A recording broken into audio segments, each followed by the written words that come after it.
નમસ્કાર વિદ્યાર્થી મિત્રો, આજે આપણે આ વિડીયોમાં તૃતીય સત્ર લેખિત મૂલ્યાંકન કસોટી 2025 અંતર્ગત ધોરણ 5માં જે ગણિતનું પેપર છે એ પેપરના અભ્યાસ માટેનું મોસ્ટ આઈએમપી પેપરનું સંપૂર્ણ સોલ્યુશન કરવાનું છે. વિદ્યાર્થી મિત્રો, જો તમે અમારી ચેનલ ઉપર નવા હોય, પહેલી વાર હોય તો ચેનલને સબસ્ક્રાઈબ કરવાનું ભૂલતા નહીં, જેથી કરીને બીજા વિષયના પેપરના વિડીયો તમને ઝડપથી મળી શકે.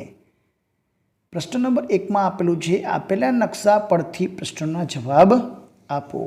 અહીં આપણને એક સ્કૂલનું એક ચિત્ર આપેલું છે. અહીં સભા મેદાન, અહીં આ બધાય ક્લાસરૂમ છે, અહીં બગીચો છે, અહીં કાર્યાલય ઓફિસ છે, રમતનું મેદાન, મુખ્ય દરવાજો, હોલ, ને અહીં આપણને પ્રમાણમાં આપ્યું છે 2 સેમી બરાબર 5 મીટર. અહીં એક બોક્સ 1 સેમીનું છે, તો તેને ધ્યાનમાં રાખીને આપણે જવાબ લખવાના છે. વિદ્યાર્થી મિત્રો, અહીં આપણને 2 સેમી 2 બોક્સ માપ થતું હોય એટલે 5 સેમી લેવાનું છે. તો એના આધારે આપણે પ્રશ્નો આપેલું છે કે દરેક વર્ગખંડની લંબાઈ તથા પહોળાઈ કેટલી છે, તો જવાબ આવશે 5 મીટર અને પહોળાઈ 4 મીટર. રમતના મેદાનનું ક્ષેત્રફળ અને હોલના ક્ષેત્રફળ કરતાં કેટલું વધારે છે, કેટલું ઓછું તે જણાવો. વિદ્યાર્થી મિત્રો, રમતનું મેદાન અને હોલ આપણે અહીં જોવા જઈશું તો વિદ્યાર્થી મિત્રો, રમતના મેદાનમાં 5 ને 5 10 ખાના છે, અહીં પણ 10 ખાના છે, એટલે આમ જોતાં બંને સમાન છે. તો અહીં બંનેનું ક્ષેત્રફળ સમાન છે, વધારે કે ઓછું નથી. હોલની લંબાઈ અને પહોળાઈ કેટલી છે વિદ્યાર્થી મિત્રો, તો અહીં હોલની લંબાઈ અને પહોળાઈ, લંબાઈ જોઈએ તો અહીં 1 2 3 અને 4 5 સેમી છે. તો 2 સેમી બરાબર 5, તો આ 2 ખાના બરાબર 5 ને 5 10 ને 2.5, તો એની લંબાઈ 10 ને 2 12.5 અને અહીં 5 મીટર એની લંબાઈ થશે. તો આવશે લંબાઈ બરાબર 12.5 મીટર, પહોળાઈ 5 મીટર. ક્લાસ ધોરણ 3A વર્ગખંડમાં બેઠેલ વિદ્યાર્થી રમતનું મેદાન જોઈ શકે છે? ના, કેમ કે એ ઊંધી બાજુએ આવેલું છે. પ્રશ્ન નંબર 2માં આપેલું છે કે વિભાગ અ ને વિભાગ બ સાથે યોગ્ય રીતે જોડો.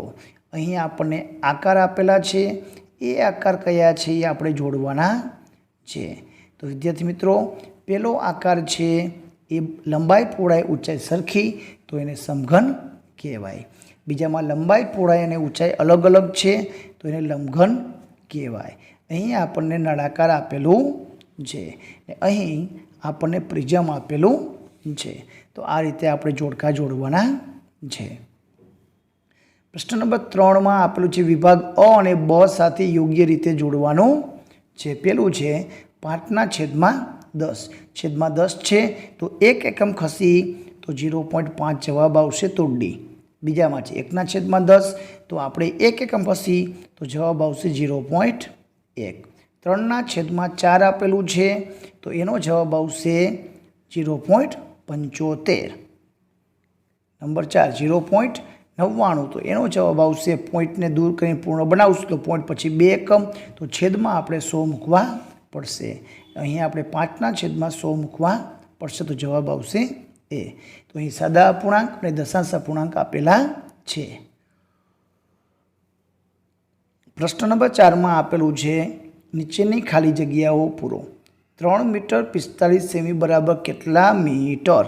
તો અહીં આપણને દશાંશ અપૂર્ણાંકમાં જવાબ લખશું, તો અહીં 3.45 મીટર. પોઈન્ટ પહેલાંના મીટર હોય, પોઈન્ટ પછીના સેમી હોય.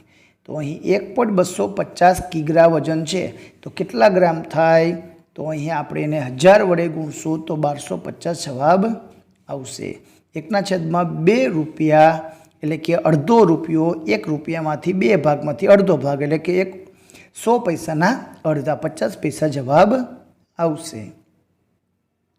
એના પછી પ્રશ્ન નંબર 5 આપેલું છે નીચેમાંથી કોઈ પણ 4 દાખલા ગણો. વિદ્યાર્થી મિત્રો, અહીં આપણને એક લંબચોરસ પ્લોટની લંબાઈ આપેલી છે, પહોળાઈ આપેલું છે, તો લંબચોરસનું ક્ષેત્રફળ શોધવાનું છે. બીજામાં આપણને પહોળાઈ આપી છે, ક્ષેત્રફળ આપેલું છે, તો લંબાઈ શોધવાની છે. ત્રીજામાં આપણને પરિમિતિ આપેલી છે, તો તેનું ક્ષેત્રફળ, પણ ક્ષેત્રફળ માટે લંબાઈ જોશે, એ આપણે પરિમિતિ ઉપરથી શોધવી પડશે। ચોથા દાખલામાં આપણને લંબાઈ આપી છે, પહોળાઈ 10 મીટર છે, તો 1 મીટરની લંબાઈની ધરાવતી કેટલી ચોરસ લાદી, તો લાદીની સંખ્યા શોધવાની છે। નંબર 5, એક લંબચોરસની પરિમિતિ 32 સેમી છે, પહોળાઈ 5 સેમી છે, તો લંબચોરસનું ક્ષેત્રફળ। વિદ્યાર્થી મિત્રો, આ બધા જ દાખલાનું સોલ્યુશન આપણે કરશું। જો તમે અમારી ચેનલ ઉપર નવા હોય તો ચેનલને સબસ્ક્રાઈબ કરી લેજો, જેથી કરીને નવા વિડીયો તમને ઝડપથી મળી શકે।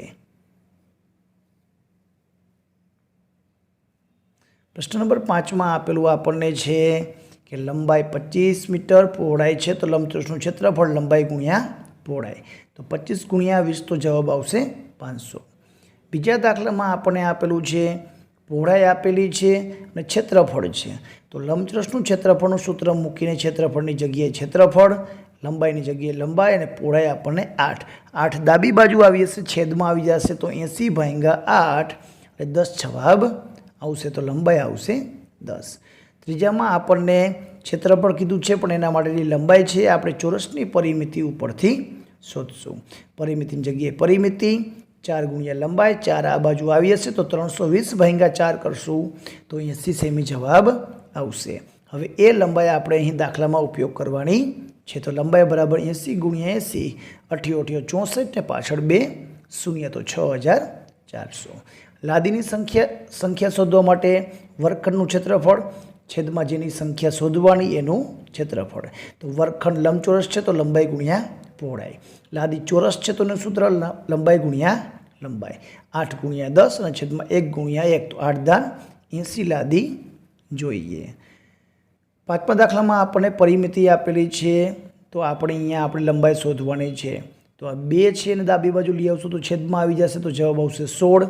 5ને આપણે ડાબી બાજુ લઈ જઈશું તો પ્લસમાંથી થઈ જશે માઇનસ, તો જવાબ આવશે 11 લંબાઈ, તો લંબાઈ ગુણ્યા પહોળાઈ, તો 11 × 5 = 55 સેમી ક્ષેત્રફળ પણ આપણે શોધવાનું છે। તો વિદ્યાર્થી મિત્રો, આ હતા દાખલાનું સંપૂર્ણ સોલ્યુશન। આગળ જોઈએ વિદ્યાર્થી મિત્રો, વિડીયો ગમે તો લાઇક કરજો, તમારા મિત્રોને શેર કરવાનું ભૂલતા નહીં, જેથી કરીને તે પણ તૈયારી કરી શકે। પ્રશ્ન નંબર 6માં આપેલું છે નીચે આપેલ સૂચના વાંચી તે પરથી તૈયાર કરેલ કોષ્ટક છે, એના આધારે પ્રશ્નના જવાબ લખવાના છે।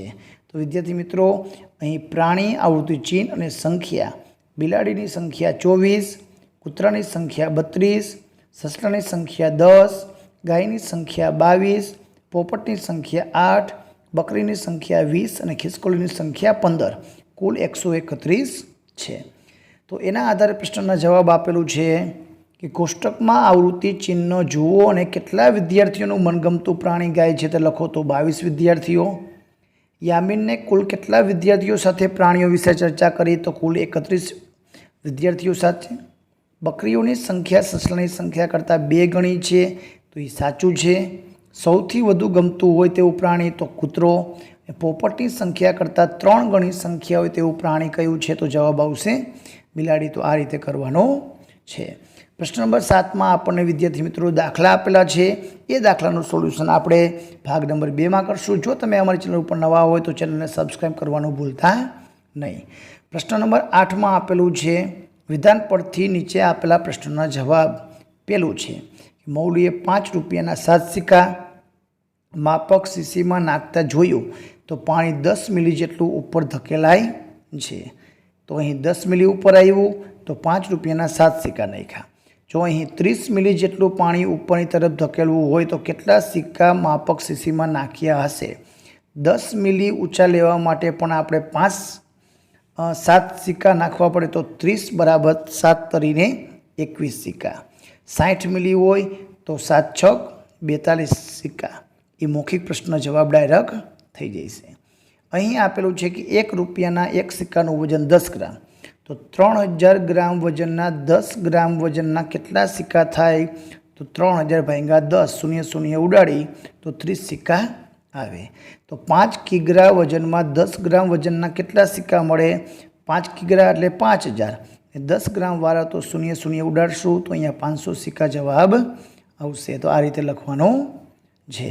વિદ્યાર્થી મિત્રો, પ્રશ્ન નંબર 7માં આપણને આપેલું છે દાખલા કરો કોઈ પણ કે જેના જવાબ અહીં આપણને ગુણાકાર સરવાળા જે થતા હોય એનું સોલ્યુશન અહીંયા આપેલું છે, એનો અભ્યાસ તમે કરી લેજો.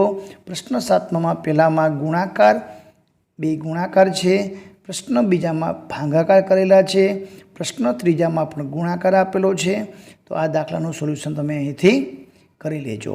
તો વિદ્યાર્થી મિત્રો, આ હતું ધોરણ 5નું ગણિતના પેપરનું સંપૂર્ણ સમજૂતી સાથેનું સોલ્યુશન. બીજા વિડીયો મેળવવા માટે અમારી ચેનલને સબસ્ક્રાઈબ કરો, બાજુમાં આપેલું બેલ આઇકન દબાવો, જેથી કરીને નવા વિડીયો તમને ઝડપથી મળી શકે. આભાર, ધન્યવાદ.